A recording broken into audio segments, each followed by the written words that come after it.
with each party more and more uniform in its beliefs, less tolerant of dissenting views.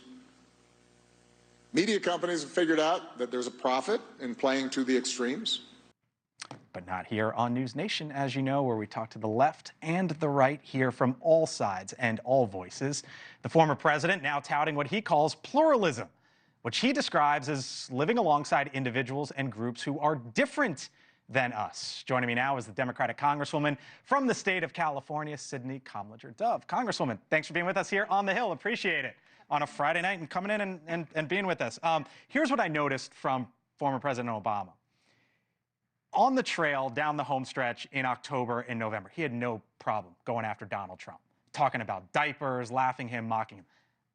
A lot different tone last night from the former president. So why should we listen to him on coming together when I just witnessed what I witnessed in October and November? Because campaign trails are campaign trails. The election is over. We now have a new president-elect, and what he's saying is absolutely correct. You know, he said, you don't always have to have kumbaya, but you have to find ways to compromise. I know many folks have families, you know, that don't all see eye to eye, even in your own home, in your own school, in your workplace. Look where I am in Congress.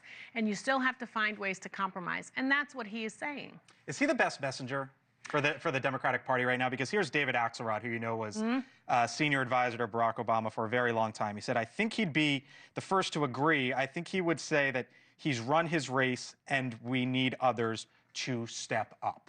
And so there's a real question of, we saw it with George W. Bush for Republicans, Bill Clinton for Democrats, presidents who've said, I've had my time, let's move on. Is it time for Barack Obama to say, I've had my time, let's move on? Well, as a Chicagoan, I'm always going to say I'm here for Barack Obama, but we are also seeing an evolution of leadership in both the Republican and the Democratic Party. So it is big enough for a number of folks. We have young leaders in Congress and also across the country who are speaking up, who young people are listening to. I think the tent is big enough for all voices that resonate with voters. What should he do, though? He should continue to do what he is doing, right? He has this Obama Foundation where I think he's trying to develop new leaders. I support him doing that. There's a place for him as a former president, right, and as someone that a lot of folks in other generations listen to. So I'm not saying kick him to the curb. We don't do that to our elders, but I think he's also trying to make space for young folks. And he's saying, young people, we need you in this discussion as well, right? We need debate, we need dissent, and we need to find ways to have compromise with dissenting opinions. So on dissenting opinions, debate, we need you in the discussion. I spoke to a couple of your colleagues on this show this week. Greg Landsman, Democrat from Ohio. Jake Auchincloss was here the other night, Democrat from Massachusetts. And I asked them about DOGE, because your colleague, Jared Moskowitz, Democrat from Florida, said, I want in. And here's what both of them told me, and I'll get your reaction on the other side. Why wouldn't you want to be in the room? Why wouldn't you want to be working together? And so there are opportunities where I think both parties would say, yeah, that's abuse, or that's a waste of money, or that's duplication. As a member of Congress, I can't represent my district's values or advance its priorities unless I'm at the table. You want in on DOGE?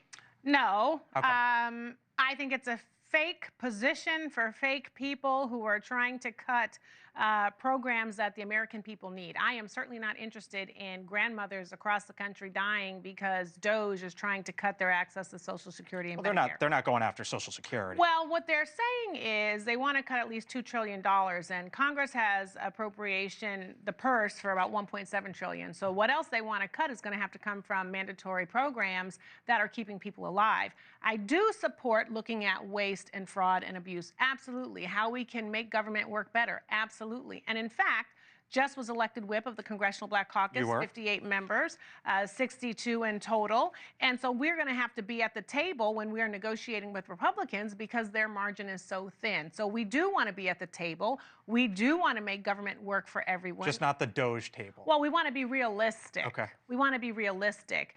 That's not a real agency or department. They can certainly make suggestions. It's curious to me that Elon Musk has benefited, you know, to over $6 billion of taxpayer dollars so that he can have his hobby of trying to get more investors to, you know, invest in the things that he's trying to do. But at the end of the day, Congress has to make sure that the American people are alive and healthy and employed and well. Just to be clear, is that your personal position, or are speaking on behalf of the Congressional Black Caucus? No, that's my personal position. Okay, we'll leave it there. Congresswoman Sydney Kamlager-Dove. I just wanted to make sure. Yeah, good question. All right, thank you so much. Thanks for being with us here.